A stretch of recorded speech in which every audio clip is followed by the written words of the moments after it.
Hi Abe, it is Wednesday, November 11th. It's now the second week of NaNoWriMo. I've been thinking about books lately, that being as I am writing one. Specifically thinking about YA novels. A lot of people don't realize exactly how much J.K. Rowling changed the universe. The more obvious thing she did is that she sort of opened up fantasy to teenagers. To paraphrase from Melissa Anelli's fantastic book, Harry: A History, which you should all go read right now. Prior to Harry Potter, most of what was coming out of YA fiction was horse books for girls and sports books for boys. Not only did it open up this massive new realm of stories, it also created this prototype for the wave structure of YA fiction that seems really obvious now, but was not something that, to my knowledge at least, had ever happened before. These waves are all characterized by one seed book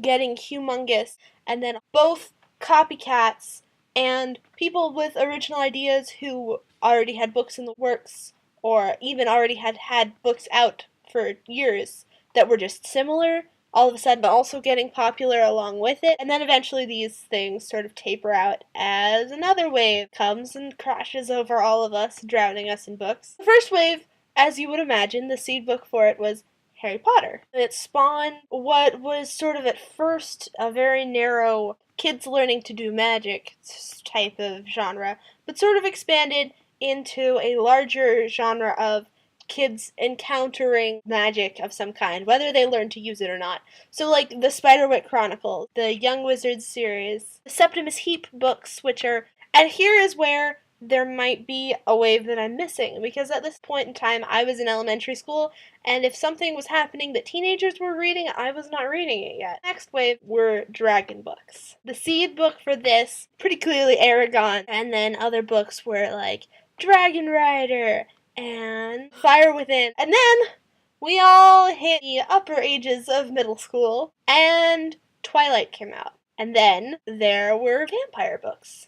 And that one also extended to just sort of the paranormal romance genre. I remember reading Vampire Academy, and then that one took the longest to die of any of the waves. But it was eventually overtaken by the wave that I think we're in the tail end of right now, dystopian, and that was seeded by the Hunger Games. The books that were written around this include stuff like Divergent, Gone, Unwind. I actually did a whole video on dystopians. Just go watch that. This is an example of a book having already existed and just sort of getting swept up. Uglies had been out for a long time, and it was already a fairly successful book as it was.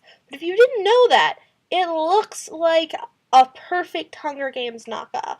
Slightly too obvious social commentary, female main character who is sort of tough and strong, but also has a love triangle. But it came out like a bajillion years beforehand. And we're still kind of in the era of the dystopian novel. I would say that we're actually in the early to mid stages of a new wave. This one was headed by John Green, who obviously I like because I stole his web show idea. And this is the genre that I like to call heartfelt contemporary YA. There tend to be fairly smart and fairly emotionally centered about teenagers who could be real. This genre, unlike the other ones that came before it, doesn't lend itself very well to series, but I can name a lot of prolific authors in the genre. So John Green, Rainbow Rowell, and Maureen Johnson. This is an interesting genre because it's almost brought us back full circle to, horse books and sports books.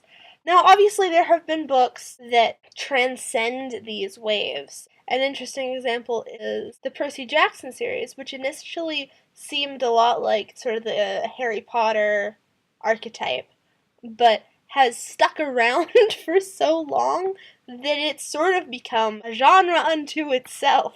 Other exceptions, Inkheart, Maximum Ride. One book that I think is not an example of an exception is Miss Peregrine's Home for Peculiar Children, which, compounded with the Night Vale book that just came out, I kind of suspect is going to be the next wave. Creepy, gothic-y novels will be the next big thing. Abe, I will see you on Saturday.